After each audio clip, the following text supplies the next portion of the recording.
Mom. Mom? Jimmy. No, Mom, it's me, Chuck. Jimmy.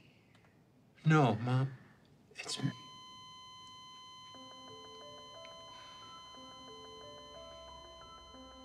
Jumping into Better Call Saul was a bit of a no-brainer. The prospect of a prequel following the origin story of one of the most interesting characters in the series, along with the potential for some more context for characters like Mike and Gus, along with knowing that this would likely have the same amount of quality in writing and presentation, I was sold from the word go.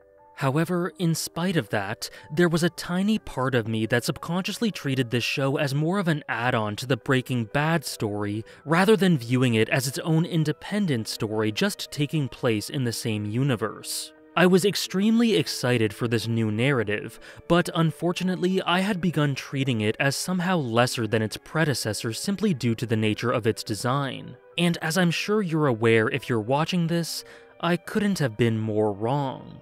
As one would expect from Gilligan & Co., Better Call Saul is absolutely its own thing, with plenty of power and distinct identity in its story, along with a cast filled to the brim with not just recontextualized familiar faces, but plenty of new ones that fit the story like a glove and are just as impressive as the characters from Breaking Bad. The directing is arguably even better than before, with visual flair all over the place and a knack for knowing which techniques to use to accent these moments in just the right way. And most pertinently for this topic, the writing is phenomenal, with so many new yet fitting ideas and variables to add richness to the universe. And one of the best representations of Better Call Saul's powerful storytelling is also one of the best episodes of anything I've ever watched.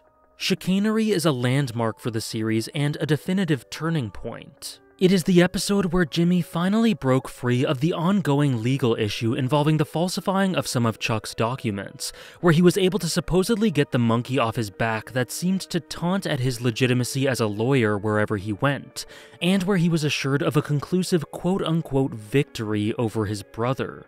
But arguably most significantly, it's the episode where we see a complete and total breakdown of a mentally ill man, resulting in one of the most conflicting and painful scenes I've ever experienced. To establish some context as to all of the elements at play here, I'm going to start by stating the obvious and saying that the relationship between the brothers of James and Charles McGill was toxic, to say the least. Despite Jimmy going out of his way to nearly revolve his life around helping Chuck with his electromagnetic hypersensitivity, a condition which was later proved to be a sad case of that mental illness, Chuck regarded him with deep-seated bitterness and took everything he did for him for granted. And this was due to a myriad of things that piled up throughout both of their lives. On one hand, Chuck was always hardworking, straight-laced, and intelligent, taking the legitimate and difficult route throughout life and becoming a lawyer as a result of his pure graft and years of dedication. Whereas Jimmy was always the naturally charismatic one, the one whose laziness and adherence to taking shortcuts was complemented by how charming and great with people he was. And it didn't help that those were elements Chuck never had, which caused him to be envious, but the main thing is that Jimmy was always something of a delinquent that conned people and got into trouble and somehow got by the skin of his teeth due to luck, his personality and social skills, or his brother himself. In fact, Chuck went out on a limb to help Jimmy out of a serious legal bind on the condition that Jimmy commit to straightening out his life, a decision that Chuck ultimately ended up regretting. And to top it all off, on her deathbed, their mother's last words were directed towards her son Jimmy rather than Chuck, which really hammered the nail in and summed up how unloved he felt next to Jimmy. As a result of all this, Chuck began to fester a deeply unhealthy inferiority complex towards his brother, although this alone wasn't enough to make him lose himself. But the one thing that he just couldn't stomach was the prospect and eventual reality of Jimmy becoming a lawyer. And not just that, but the fact that Jimmy did so through what Chuck viewed as half-ass methods not worthy of a law degree.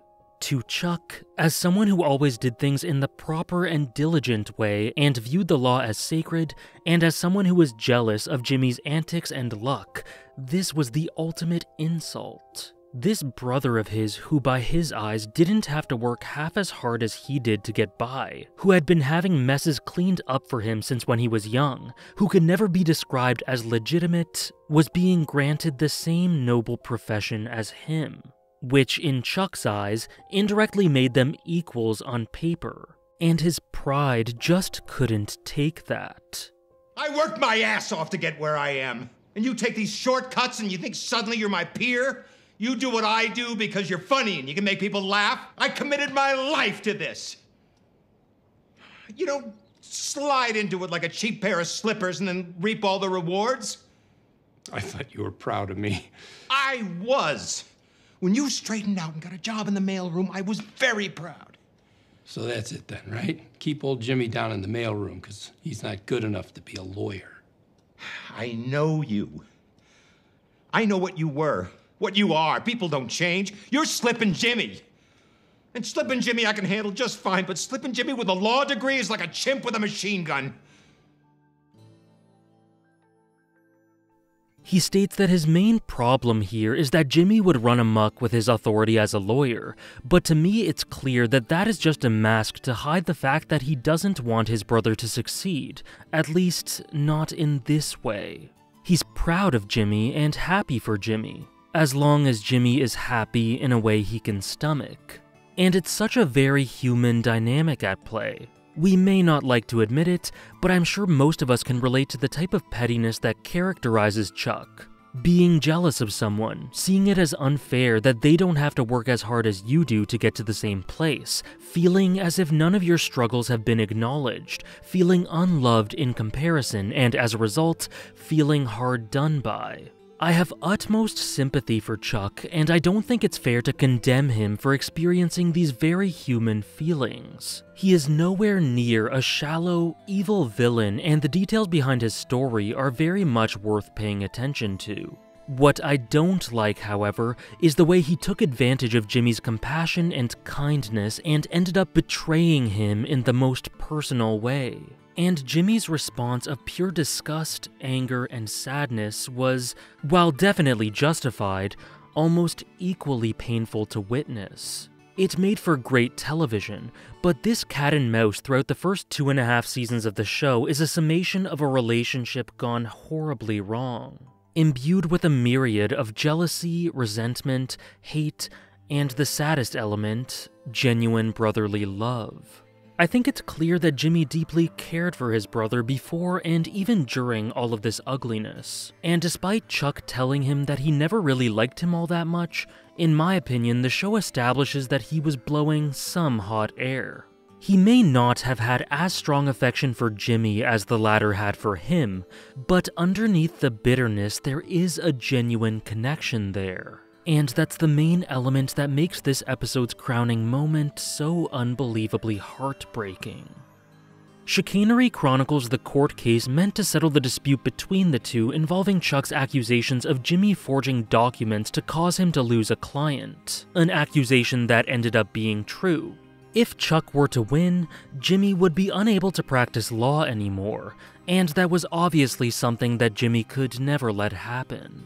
And with his back to the wall, he resorts to what he views as a necessary evil. Jimmy and Kim's goal here was to make the board understand that the taped confession they have where Jimmy admits to having falsified the documents was simply the result of Jimmy lying to Chuck due to wanting to do anything possible to calm his brother down as a result of his mental illness. And to prove this to them, they have to prove that he has a mental illness. So through a devilish bit of manipulation involving Huel's classic sleight of hands, a phone, and some batteries, Jimmy tackles Chuck's problem head-on, resulting in Chuck completely losing it. This leads to an absolute meltdown, laying bare all of Chuck's pride and psychological issues, at the end of which Chuck is forced to confront that not only has he lost the case, but that he has a genuine issue here that he can't really ignore any longer.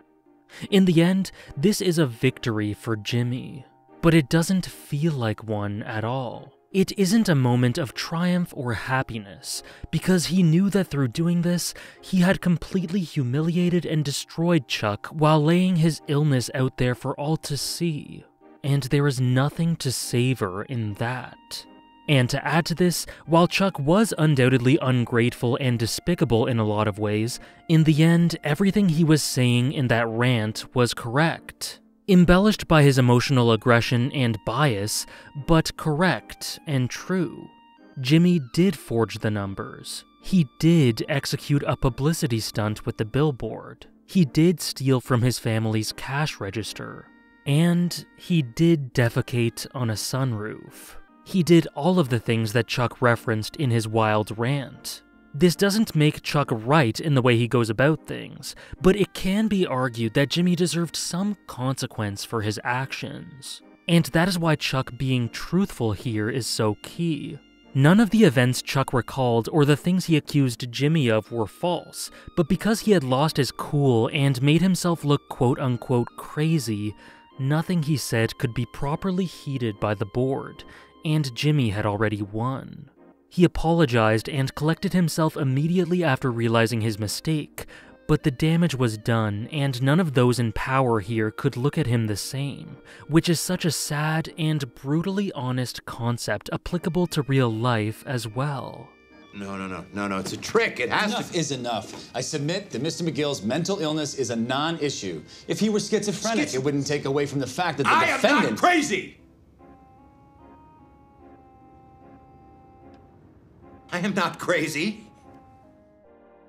Chuck was a horribly flawed person, but I can't help but feel that he did not deserve this. And I can't help but feel immense sympathy for how trapped he must have felt in this moment. He may not have electromagnetic hypersensitivity, but the mind can be a cruel thing, and him thinking that he does not make him any more healthy, or his disease any less real. Quite the contrary, in fact. It makes him far more lost than any of us blessed to not suffer from something similar. It is entirely fair to dislike Chuck, even to hate him for his ego, selfishness, lack of gratitude, and consistent tendency to try to stop Jimmy from achieving his dreams because of his own insecurities. He pushes and pushes Jimmy away, almost forcing his brother's character flaws to become exaggerated, and displays little to no compassion for a man that very much deserves some for what he sacrificed to try and help him, regardless of his faults. And though I do maintain that deep down he cared a little for Jimmy, he also postured and lied in a roundabout way to those involved to try to take the moral high ground by stating that he loved his brother and that he was just a lost soul with a good heart who needed some guidance despite simply wanting to lord over him and feel superior to him for once. To put it simply, Chuck's a pretty bad guy and I sure as hell didn't like him. But this is a very nuanced, sensitive situation that requires an open and empathetic perspective. Jimmy is our protagonist, and it only makes sense to lean towards rooting for him. But make no mistake, this is no outcome to be celebrated, and Jimmy's attitude towards the whole thing tells a story of its own. He had to do this, but that didn't make it right. Deep down, Jimmy probably knows that if you ignore the layers of resentment, a lot of the issues Chuck has with him do hold weight. Jimmy is arguably just as flawed of a person as Chuck, in far different ways of course, but he was able to slip by for one reason or another and come out of a lot of the situations unscathed. He led a bit of a charmed life in that way, and became the tragic flaw of sorts that was the cause of Chuck's ultimate unraveling. Him being our primary eyes in the story means that we can never fully appreciate the full scope of the harm his acts did to his brother, but even the little we do get make Chuck's poor behaviors understandable, though of course not justifiable. I think he knows that most, if not all of Chuck's problems and negatives, while directed towards him, were caused by him. Regardless of whether or not that is justified, and regardless of Jimmy's intent, that is the reality of the situation, and he very much carries that weight, which leads to his own spiraling and deflections later on. But I digress. The point is, Jimmy knows that he isn't blameless, that he did do many things wrong, and that Chuck does have a point.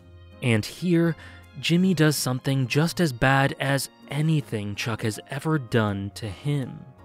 It's a very complicated situation. Neither is a good person, and neither is bereft of blame. They damage each other, and no one is in the right. Yes, Chuck is terrible, spiteful, and unfair, completely consumed and condescending towards the actual work his brother did put in. But he isn't wrong about Jimmy, even though he is a big part of the reason for it, and his pride and jealousy have combined with his condition to make him someone who just can't function properly.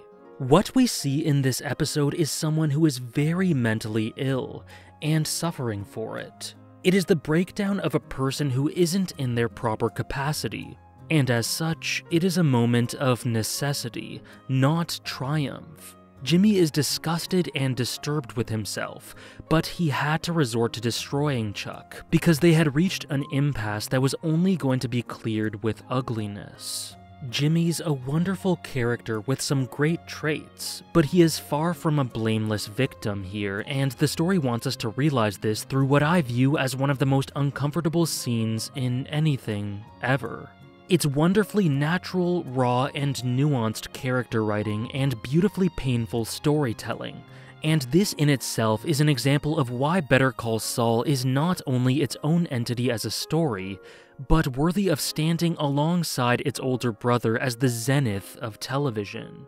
In the end, despite the constant conflict and toxicity the two have been through, they're brothers, and Jimmy never wanted to reduce Chuck to this.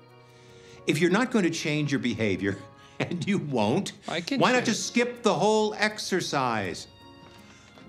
In the end, you're going to hurt everyone around you. You can't help it. So stop apologizing and accept it. Embrace it. Frankly, I'd have more respect for you if you did. And it's this win, the first real trigger for the spiral that led to his death, coupled with these unfiltered, resigned words from Chuck in the season finale prior to his last breath, that lead Jimmy onto the path of embracing this seedier side of him that may have not manifested without provocation. One of Chuck's most notable lines here in the courtroom is that Jimmy will never change, and perhaps he'll end up being correct about that. It can be argued that he knows who Jimmy is more accurately than anyone except maybe Kim. He's always known, and he is deeply in tune with how he thinks. But what he doesn't realize is that his condemnation of his brother and his inability to trust in him and truly believe that he could change is a big part of what may cause Jimmy to stay on this path, like a self-fulfilling prophecy. And Jimmy, the man who once upon a time was the only one who properly tended to, understood, and cared for his brother, ultimately ends up being the one to destroy him. It is grimly poetic writing, and it is as indicative of the quality of this story as anything else. Many thanks for watching.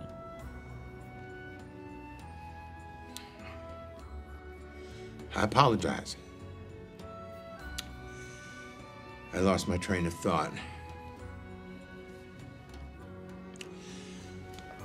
I got carried away. Do